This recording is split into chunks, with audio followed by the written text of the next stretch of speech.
Hey there, it's your host Dan. Today's project is going to be adding an 1/8 inch auxiliary audio jack to my 2007 Pontiac Grand Prix. I've got a lot of music stored in my phone, but unfortunately this car didn't come with one of those little jacks. So that's what we're going to add today. Now it does have XM satellite radio built in, but I'm not interested in paying for a subscription service. So that's what we're going to use to get the audio fed into the radio. And let's go over to the workbench and I'll show you the parts that I'm going to use for today's project. Not really much going to be needed as far as the parts go. This is just an RCA out of my spare junk bin, essentially free. I'm going to use that for the signal cable. Panel jack here, about a 5-pack of these for less than $5. So this DIY will only cost me $1. Makes me happy. Now this is a 3-position panel jack. I intend to disconnect the XM. Don't ever intend to pay for it or ever use it. Now if you do and you have XM and you want to retain it and add one of these jacks, you'll need to get a 5-position jack, not a 3, and you'll wire it so that the XM signal normally flows through it, but when you plug your phone in, that's when it inserts the signal into your radio. So I'm going to get started by making the cord here on the bench. Got a few helpful tools over there, some cutter strippers, a meter to test for continuity, soldering iron, solder, and some tape over there. I'm going to take the RCA cable here and just cut the ends right on off. We're not going to need these. And we're going to go ahead and strip the ends. And I want to strip them right about the same exact spot. Go ahead and unwrap the ground around the center lead. Pull that off to the side. Then I'm going to take these cutters and strip off maybe about a 1/2 inch. I don't use my auto strippers because this wire is just, it's too fine. It's too thin. There we go. In the ends, I'm going to twist those.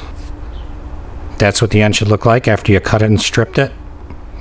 About a 1/2 inch. We're going to go ahead and wire this to the jack. This is like your common cord that you're going to use to plug into the jack, and they're pretty much all the same. They're commonly referred to as tip ring sleeve. The outermost tip is going to be your left positive. The ring is going to be your right positive signal, and then the sleeve here is going to be your ground. I'm going to go ahead and I'm going to plug that into this jack here, and I'm just going to verify just to make sure. Got one of the meter leads hooked to the tip here, and I'm just going to verify, and I'm holding it so that this long lead, which I'm pretty sure is the ground, is on the bottom. Okay, there we go. The left one is the left, which is our tip. Now if I move that over to the ring position, there we go. That's the terminal on the right. And with the alligator clip moved over to the shield,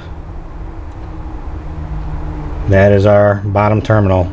Just to recap, if you're looking at the switch from the back side with that long terminal facing down, the terminal on the left, that's your left positive, that's going to go to the white wire. Terminal on the bottom, the long terminal, that's going to go to the bare leads, which is our ground. And then the terminal on the right, that's going to go to our right positive, which is our red wire. I've tinned the tip on my soldering iron. I'm going to come in here and get these soldered, at least the outside ones to start.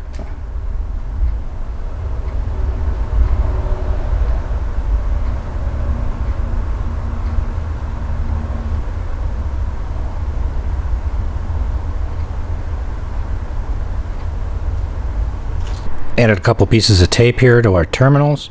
Normally I would use heat shrink, but I happen to be out of that particular size, so the tape will work just as well.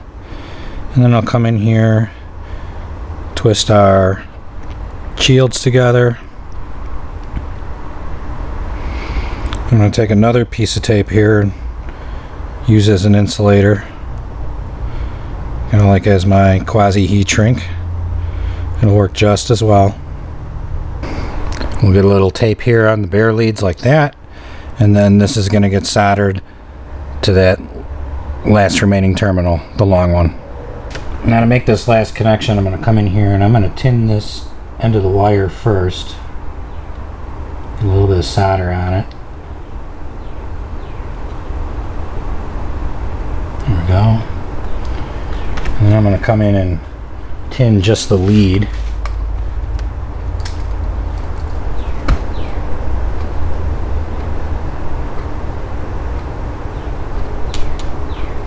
Okay, now that I did that, it's going to make it a little easier for me to just come in and press around down on the terminal, hold it there. Okay, ground soldered on, and normally I'd use heat shrink on this too, but I just don't seem to have the right size. I either have way too big or way too small. So I'm going to go ahead and use some tape, which will be just as effective. Plug end's now done. Same thing on the other end. You're going to want to cut and strip the wires. Those will be the wires that will be hooking up behind the car radio.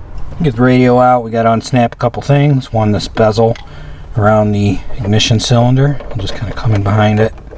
See if I can coax it out. There we go. That just pulls off. Now the bezel around the radio too is also going to unsnap. It's going to have some clips holding it on. I'm going to start on this edge. There we go. Pretty easy. Sometimes the clips want to give you trouble. There we go. Coming off nice. There we go. Okay. And I'll just turn this around up and out of the way on the top of the dash. There's no need to unplug anything. We got 4 7mm bolts holding in the radio. Get these out. 2 more down here for the heater controls.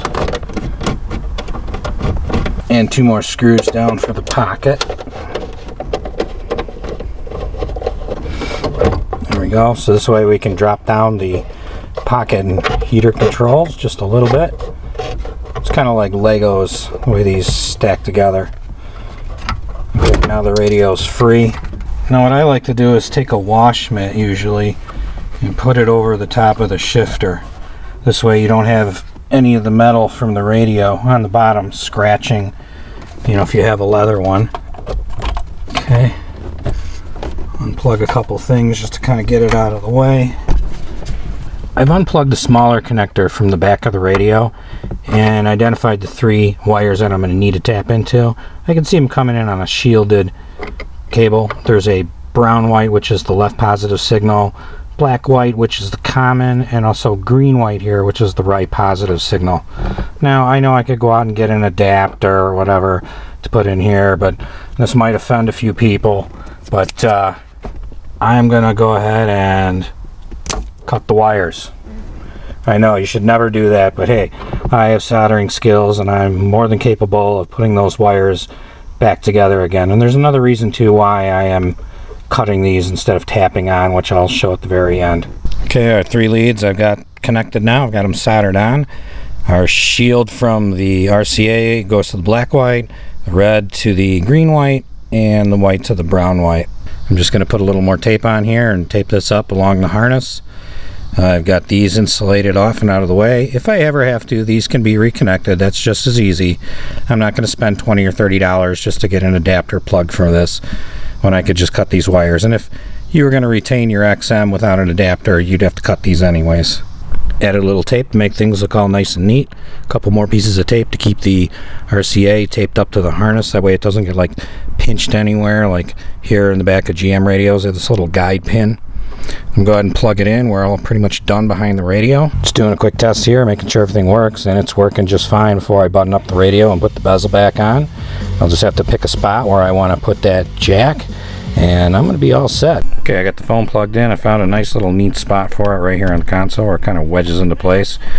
I lose a cup holder, but hey, I don't mind. It's easy to change the songs right off the front of the console. Now on the radio side of things, it doesn't matter if I'm on XM1 or XM2, and I don't necessarily have to tune it to that 0 station. If I change the band over to FM and then go back to XM, it puts it back to that preview station 1. It does it every time on this radio. So by splitting the wires, I don't have to tune it to 0 every time. If you didn't want to split the wires, you could tap onto those 3 that like I showed at the back of the radio, but you'll always have tuned to 0 in order to not have interference in your audio signal.